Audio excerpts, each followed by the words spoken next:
Saudara, rapat Dewan Gubernur Bank Indonesia pada 15 hingga 16 Juli 2025 memutuskan untuk menurunkan BI Rate sebesar 0,25% poin menjadi 5,25%. Bank Indonesia akan mencermati penurunan suku bunga untuk mendorong pertumbuhan ekonomi.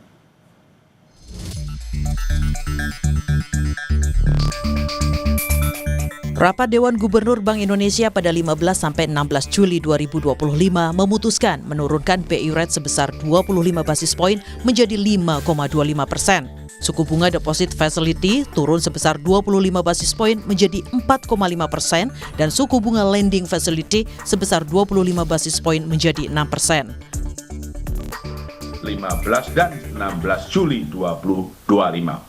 Berdasarkan asesmen prospek maupun juga berbagai risiko yang dihadapi ke depan, rapat Dewan Gubernur Bank Indonesia pada 15 dan 16 Juli 2025 memutuskan untuk menurunkan BI Rate sebesar 25 basis point menjadi 5,25%. Demikian juga suku bunga deposit facility turun sebesar 25 basis point menjadi 4,5% dan suku bunga lending facility turun sebesar 25 basis point menjadi 6%. Keputusan ini konsisten dengan makin rendahnya perkiraan inflasi tahun 2025 dan 2026 dalam sasaran 2,5 ± 1%, terjaganya stabilitas nilai tukar rupiah sesuai dengan fundamental, serta perlunya untuk terus mendorong pertumbuhan ekonomi.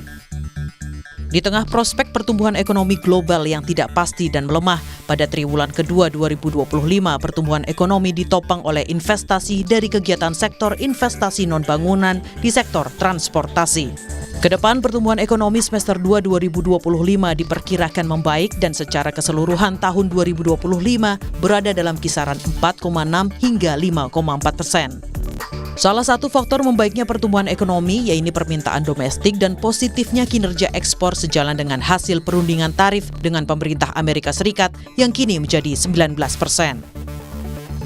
Selain itu, Bank Indonesia juga terus memperkuat kebijakan moneter untuk menjaga stabilitas dan pertumbuhan ekonomi. Strategi operasi moneter terus dioptimalkan untuk memperkuat efektivitas transmisi penurunan suku bunga.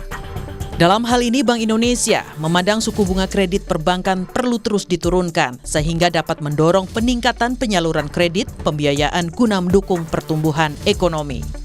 Bank Indonesia juga terus memperkuat implementasi kebijakan insentif likuiditas makroprudensial untuk mendorong pertumbuhan kredit pembiayaan perbankan. Hingga minggu pertama Juli 2025, total insentif KLM mencapai Rp376 triliun yang disalurkan kepada kelompok bank BUMN sebesar Rp167,1 triliun, Bank BUSN sebesar Rp166,7 triliun, BPD sebesar Rp36,8 triliun, dan KCBA sebesar Rp5,8 triliun. Pada triwulan kedua 2025, pertumbuhan ekonomi juga ditopang salah satunya dengan kinerja transaksi ekonomi dan keuangan digital yang lancar. Dari sisi transaksi, volume pembayaran digital tumbuh 30,51% hingga mencapai 11,67 miliar. Salah satunya melalui aplikasi mobile dan internet banking. Selain itu, transaksi melalui KRIS tetap tumbuh tinggi sebesar 148,5%.